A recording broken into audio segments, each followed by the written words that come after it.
You're listening to Women's Dream Enlightenment, dream decoding, deep discussions, and spiritual stories of self-discovery to inspire your personal enlightened journey.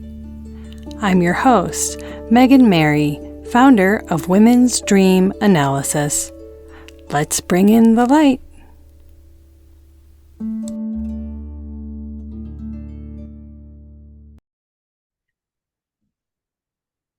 Welcome. Today I have Caterina Ligato.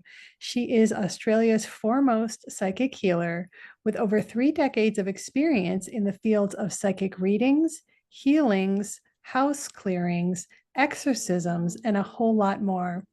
There's a good reason why many of Caterina's clients regard her incredible abilities as life-changing, with her considerable gifts changing lives and blowing minds every single day.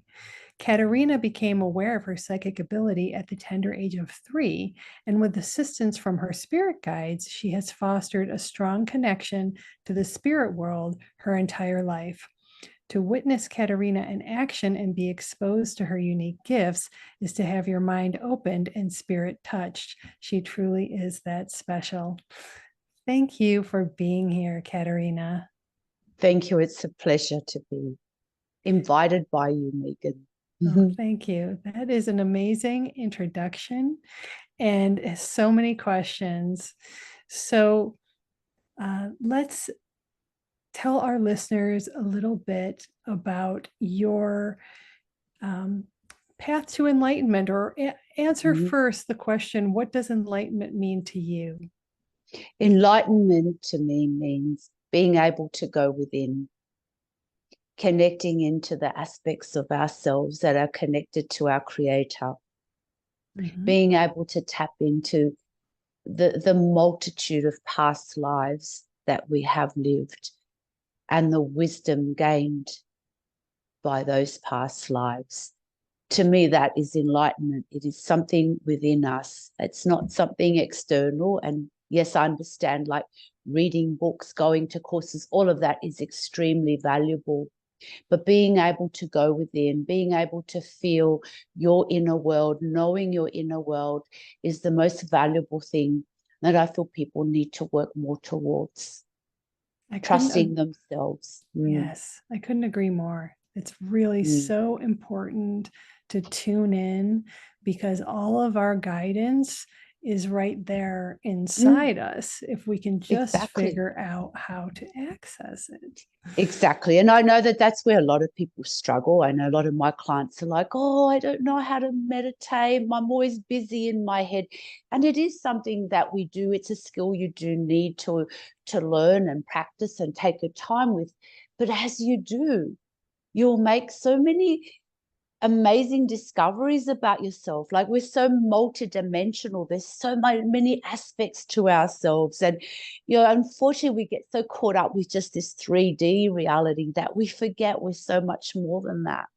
So I think, running courses, like I do run courses and meditation groups to teach people. But I always, my aim is to not make them dependent on me to sort of say, this is who you are and this is where you're going, but to teach them, to be able to give them the tools to do it themselves, to be able to answer their own questions and be their own guidance system. Yes, and that's really what I strive for as well. Yeah, empowerment. Yeah, to help people feel empowered, not feel like, oh, I've got to keep coming back to you in order to, know what to do next or make my decisions. Yes, absolutely. Giving them the tools that they need so that they can tap into themselves and then be able to be their own guidance as they go through life. So sorry. Yeah, I agree. So tell the listeners a little bit about your story as a child at the age of 3. That's about as far back as I can remember in this lifetime. I remember being a young little thing, toddler, just running, and I used to run around this house, I used to go in circles, and there was an old man. He was a sweet old man, and he'd follow me. He was very playful. in spirit, and he was quite playful, and he'd run, and he kind of knew that I could see him and sense him and feel him. And I just remember, like, parts of the day where I'd run around and he'd be chasing me. And obviously, as moving forward in time, I realized that, I was speaking to these people who were in spirit. And some of it was really, really nice, and some of it was really frightening.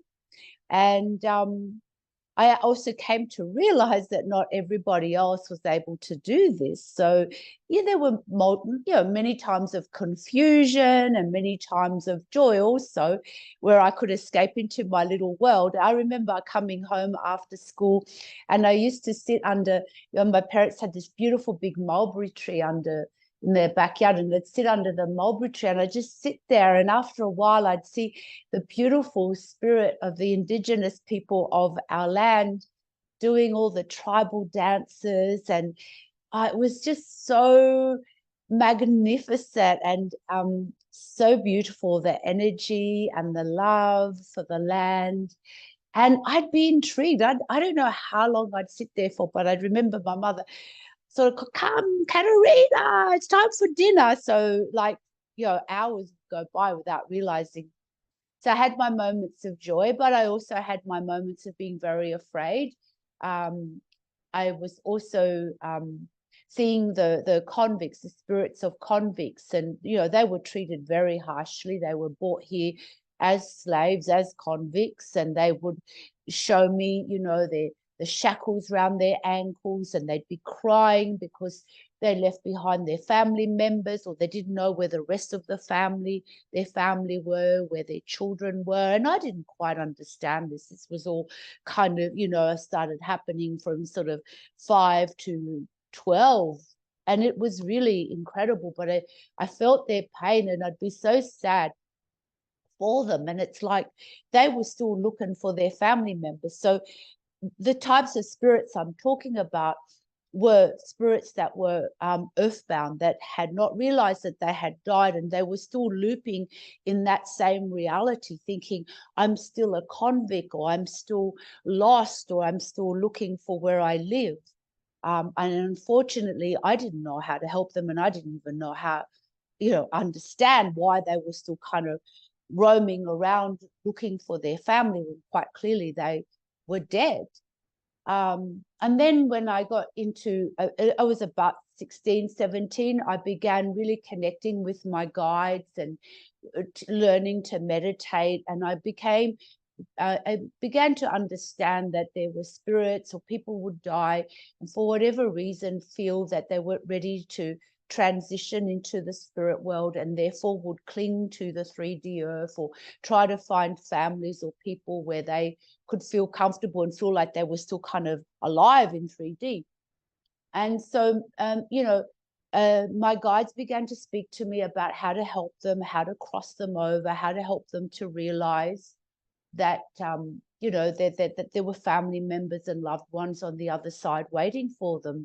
So that was a huge journey, It took many, many years of, learning to be able to do this kind of work. And then from there on, I transitioned into helping people that had curses or hexes placed upon them. From then, I learned to, to learn how to do house clearings, go into homes where people, their homes moved into a haunted house, for example, and how to help them, how to help the spirits that were roaming in these houses and help them to cross over. So this journey, I sort of felt like, gosh, I kind of was on for almost 20 years before I was really kind of fully into the work that I do now. That's a fascinating journey. Wow. I mean, and so many powerful stories and interactions that you had, and people I can imagine that you've helped over those years in so many different ways. And It's it been a joy to help, because I've Mhm. helped them, the spirits, but also helped the people that were being plagued by these supernatural events or Mhm. occurrences. Mhm. And when you do, for example, like a house clearing, what what modalities do you utilize to help them move on? Mm. Well, when I go to a home, I first of all go through all the rooms to assess what's happening in the environment, and then I, go into a meditative state where I can raise my frequency, and I open up a portal of divine light over the home. I also place protection over, whoever's in the house, as far as the owners of the home or children or pets. And sometimes, if it's a really intense environment, I recommend that perhaps they sit outside or they go off and have a coffee whilst I take care of the more heavier work. So by placing the bringing in that light, I'm able to keep everything contained, which is really important. So it's like building a spiritual fence around the property so that the energy can be contained. And then I'm able to connect with the lost souls. And some of them are very afraid, some of them are in a state of absolute fear. So it's about channeling a lot of love and light and just allowing them to feel some peace from the healing energy. And then once I'm able to kind of calm everything down, calm the environment down, I'm able then to assist them with connecting up with loved ones. It could be a mum, a dad that comes through for them, or a pet, to help them to transition without the fear into the spirit realms. So I go through every room in the house. I also check in the cupboards and wardrobes, because they do, some of them are quite funny and they try to hide from me. So, but I can always sense and feel them.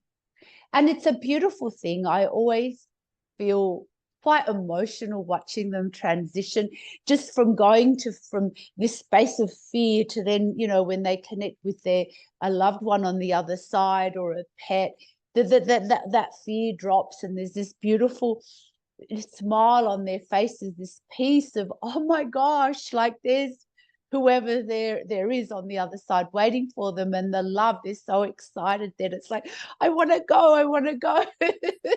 Wow. Yeah, it's beautiful. I really feel so honored to have been able to participate in the, almost like, birthing people back into the God's world. Yeah. That's a wonderful metaphor. Yeah, it Wow. is. Yeah. Hmm. So yeah, that's yeah, I've been doing this for yeah, over 3 decades, Wow. solidly full time. I've had no other career. I'd be Wow. hopeless being employed in anything else in Well, this. I wouldn't I have a doubt that. clue. I can't type. I can't. No, I'm not good with technology. So I really feel like I'm not from this world. And I really feel like this is what I've come here to do. Oh, that's definitely that last part is definitely true. And yes, you're probably standing in between, Yeah. this you're really on that space that's just in between the worlds to be able to see what you can see and Yeah. do what you can And it's do. hard. Like, I've got to always make sure that I do keep myself very balanced and connected to Yeah, Mother Earth. It's so easy to drift into that I bet. higher world, and it is so much more.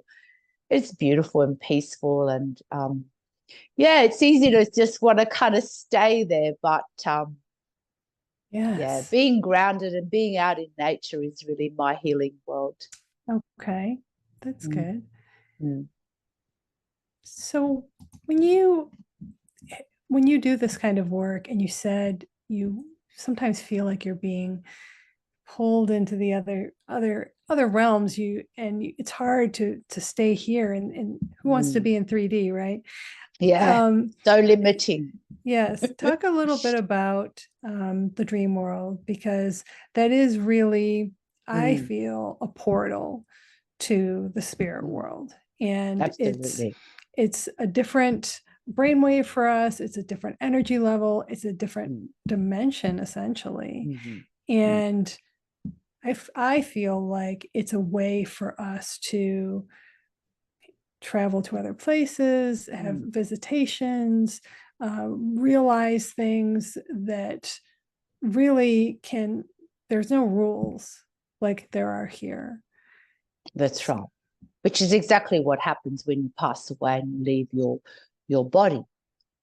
You step into the multidimensional self, which is unlimited and has the ability to travel. You can just desire to be in France or Italy, and you're there. I mean, when we're manifesting from our 3D world, it's much harder. There's time. We need to keep manifesting. We need to keep focused that I want to have a trip to Italy or France, but there's always, I've got to have the money, I've got to get a plane, I've got to get to the airport, all of that. Whereas when you're outside of your 3D body, and you can just, whatever your heart desires, you can just take yourself there immediately, which is exactly the same when we go into to sleep every night. We do leave our body.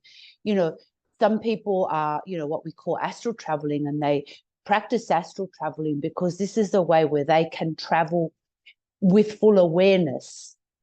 So it's like is it lucid dreaming, where you just are traveling, but you're aware that my body's asleep and I'm desiring to go to a certain place or be with a certain person. And whether we are aware of this or not, we do this every night. Now, I always say to people, it's really important to think about the state of mind you're in before you go to bed at night, because that will trigger where you end up. If you're gone to bed and you're really tired and you're angry and you've had this bad fight with somebody, then you're going to probably end up in a lower dimension, and it's not going to be nice. And this is where people, have nightmares and things like this. But if you can do some meditations and prepare yourself and see sleep time as a sacred time. The indigenous people of the earth, they knew that the dream time was a very sacred time. And so if you can, try and do a meditation, let go of the day, the stresses, even if it means having a nice warm bath at night, perhaps playing some meditation music and just going into a state of gratitude and love, connecting in with your heart, and then set the intention. You might want to visit a loved one on the other side, or you might want to be connected to family who live in another country. All of this is possible, but it does take practice. And if you're going to sleep and you fall asleep and you just keep remaining aware of the intention you've set, like, okay, I want to connect with my grandmother on the other side, or I want to visit my best girlfriend who's living in another country. You just keep that intention and you fall asleep. And I like to always sort of fall asleep with my hands over my heart, so that I'm reminding myself to be connected into my heart, because this is where we have the most powerful frequency comes from our heart. Then eventually you'll be able to really master this. And like when you able to master it, then you have again another way of connecting with the multidimensionality of who you are. You can go back into past lives. You can go into future lifetimes also. There's no limit to what you can do when you've mastered this ability. But again, it does take time, and we do live in a very chaotic world where there's a lot of stresses. We're running around all day. So, don't become, too upset if it doesn't happen straight away. But eventually it will. And there'll be some nights that are better than others. Perhaps nights that, a really good work well with people are when they're perhaps the weekend that they haven't worked and they haven't, they've had a bit of relaxation. All of this will help to make this journey much more pleasant, and the ability to remember in the morning. And the ability to remember in the morning comes from obviously not having an alarm clock going off and stuff like that, to be able to be in a state where you can wake up naturally. And the first thing you need to do is just sit quietly and just, lay there quietly and try to bring in the recall where you've been, what you've been doing. Yes, I always talk about that, and I call it thinking backwards. I'm sure there's a better That's terminology for it, but it's really just really and you really have to concentrate to stay in that theta state, to kind of bridge that line between the theta and the beta, and just kind of try to pull it forward into the Yeah. waking life. It does take practice, but it can be done. And I often have people ask me about visitations that they've had. And many times they'll say, I can tell the difference between, I'll say, a quote unquote normal dream that's coming from their subconscious and a visitation dream that is from a loved one that's passed on. Mm.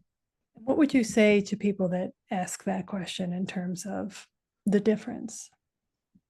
Yeah. And look, a normal dream will lack, I guess, coming back from a normal dream, it'll lack it, that intense emotion. Whereas when you come back from a dream where you've been with a loved one, you'll still feel them. You'll feel their presence with you.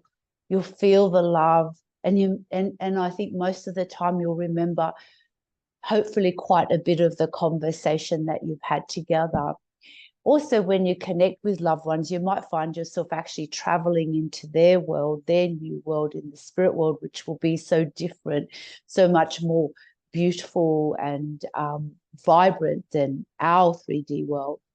So there is a real feeling of, yeah, you'll just wake up. Like, I know for me, I just wake up all teary in my eyes, thinking, oh gosh, I was with my loved one, my grandma, whoever on the other side, because I can just still feel her around me.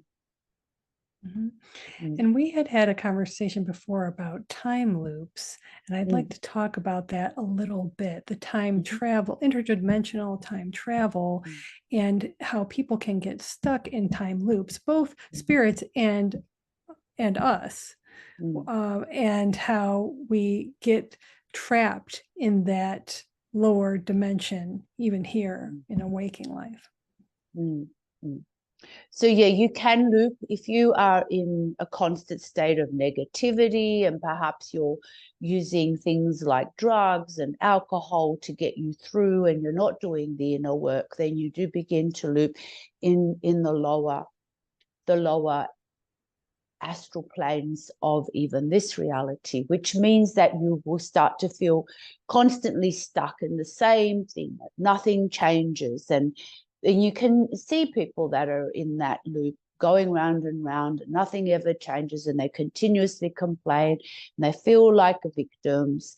They're like, oh, it doesn't matter what I do, nothing works, or blame everything else but themselves, putting themselves there. And look, and I know it's hard, and I know this may sound a little harsh, but sometimes you have to give yourself that reality check.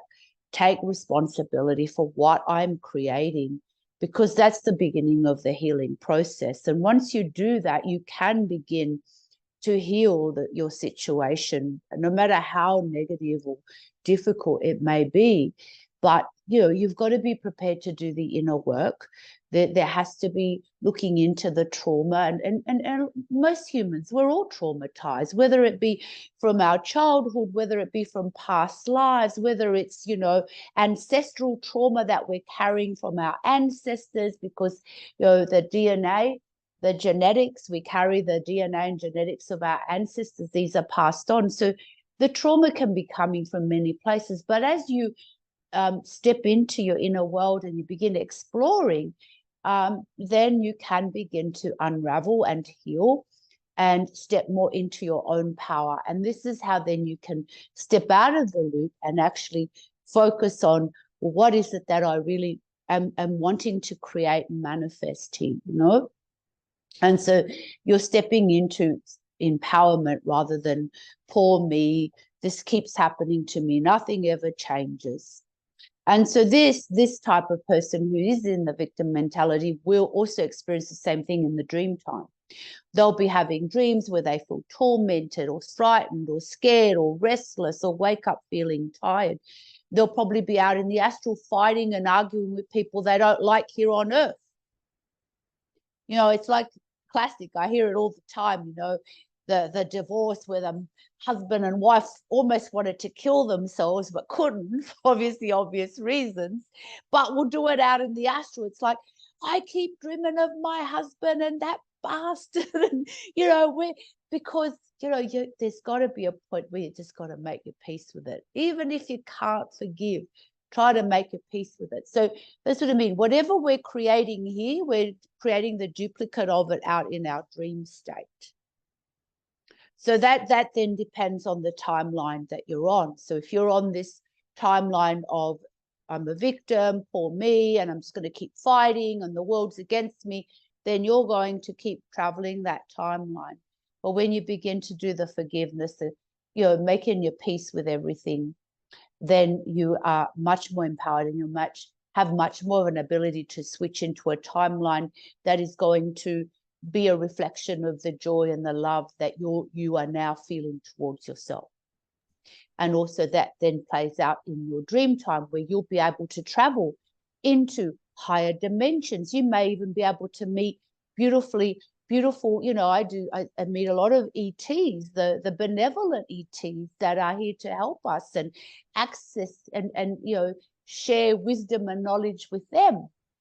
So there's this incredible multiverse that we can access when we are coming from a space of love rather than constant anger and hatred. Because the higher ETs, the evolved ETs, they are in a state of pure harmony and love. So there has to be, when you're coming from a space of love, then that energy connects with their energy. Mm-hmm. So that's how we can experience these higher dimensions or other people, other races of beings, when we come from a space of love. That was going to be my question. How can people tune in and start really tune in from your heart, open up a conversation, even when you're meditating, open up a conversation and expand that love out to the higher beings that are here to help us, or the higher beings who've perhaps had life experiences here in 3D but now have been able to grow beyond and above and have merged with Creator God, and they live in sync with love and harmony, and they are they co-create with God, and so this is how, when we come from that space and we send out the love, then that echoes out into the universes and it'll be picked up. See, the higher beings have learnt to co-create with God, whereas here we still believe that we've got to get on our knees and go, please, God, please. But no, if you co-create with the essence of the force of love, I call it, then you become an incredibly multidimensional, powerful being. And I think that is what's lacking here on earth. I mean, we're all sort of feeling like victims, or we feel like slaves, or we've got to be, doing this 9-to-5 job every day. And it's all so busy. We forget that we really are incredible, infinite beings. That's just not even taught until you go out and take the journey and begin to explore it yourself. Yes, I completely agree. And that's really, if anybody can take it away from this conversation, it would be that there really is so much more. And I always have felt since I was little that there was so much more. And this episode is actually coming out the week of Halloween, because that is my favorite holiday of the year. And I know that it's not celebrated all around the world, but when I was growing up, it really was the one time of year that everybody would at least acknowledge that there were spirits all around us. And it was the idea that you can access them, that they're closer than you think. And I wanted that all the time, because I loved that feeling of that acknowledgement and that support and the mystery and the intrigue. And so I really feel like everybody would benefit from opening back up to that invitation of stepping into that alignment and really opening their minds to the possibility that there is so much more than just this dimension. Of course. And it's an opening up of the mind and opening up of the heart, being able to make decisions from your heart. And this is, I think, something else that's lacking very much, the compassion and empathy for each other, for nature, It's completely lacking within humanity. Like, when I am out speaking with my guides or my beautiful ET connections, it's all about, teach people to open up their hearts more, to think, to feel from their heart, make a decision. What would love choose? What would my heart choose in any circumstance you find yourself? Ask, what would love choose? What would my heart choose? And when we begin to, um, communicate and connect more through our hearts, then we will become a much more evolved humanity, and then we will be having much, much better and more enlightened experience here on planet Earth. And I think that there is a great awakening. I know that there's a lot of people still stuck and they don't want change, but I believe right now that we are at a very incredible time in history where there is a great awakening, and people are asking more questions, that people are wanting to know, people are wanting to learn, and they want to explore who they really are more than ever before, because we've been dumbed down for so long, dumbed down and controlled for so long, that we're kind of taking these chains off and we're breaking free and going, oh, I want to experience the multidimensional. I want to be able to communicate with my ET family. I want to be able to speak with my guides. I want to continue to have a connection with my grandmother, grandfather, mother, father, who's passed away. Instead, we think they're gone, that we can't reach them anymore. And that's so not true. It's just, you've got to learn. I always say to my clients, just learning to communicate with them in a different way from your heart. And so I do believe there is a great awakening to raise the frequency of this earth into the higher frequency. Mother Earth herself wants to be raised. She's raising her frequency to take herself into a higher earth. And it's either we go along with that or we don't. And that's where they talk about this split in timelines, where there'll be people who will follow and go up into the higher frequency with the higher earth, where it will be communication through our intuition, through our hearts. All those that remain in that lower frequency of Mother Earth, where it will be quite dark and difficult place to be in. Oh, that's very interesting. Well, that's what I've been shown. Yeah. That's what's going on. And I've heard about the awakening. I've heard that a lot of people are hearing the call. Yeah, or seeing the numbers. A lot of people say, I'm seeing number 1111 or 2222. These are all, the universe going, hey, wake up, we're here. Yes, absolutely. Well, for people that want to find out a little bit more about you, where can they find you? I know you have a podcast, The Australian Ghost Whisperer. That's right. And a YouTube channel, also The Australian Ghost Whisperer. And if you have any difficulties finding that, they can connect with me on my website, CaterinaLigato.com.au. Awesome. Well, thank you so much for being here today, Caterina. It's been an absolute pleasure. Thank you for having me. Yes, and I know our listeners will love it, and I'm just honored to be here and hear everything that you've shared. So thank you again. Oh, thank you. It's been a pleasure. Thanks. Thank you. Thanks for listening. Are you a woman wondering what your dreams mean? Are you seeking enlightenment and wanting to connect with your true purpose and higher self? Check out womensdreamanalysis.com to begin exploring the transformative power of your dreams. If you like this episode, please subscribe. If you'd like to share your self-discovery story, spiritual gifts, or have your dream interpreted on the podcast, please go to dreamenlightenment.com.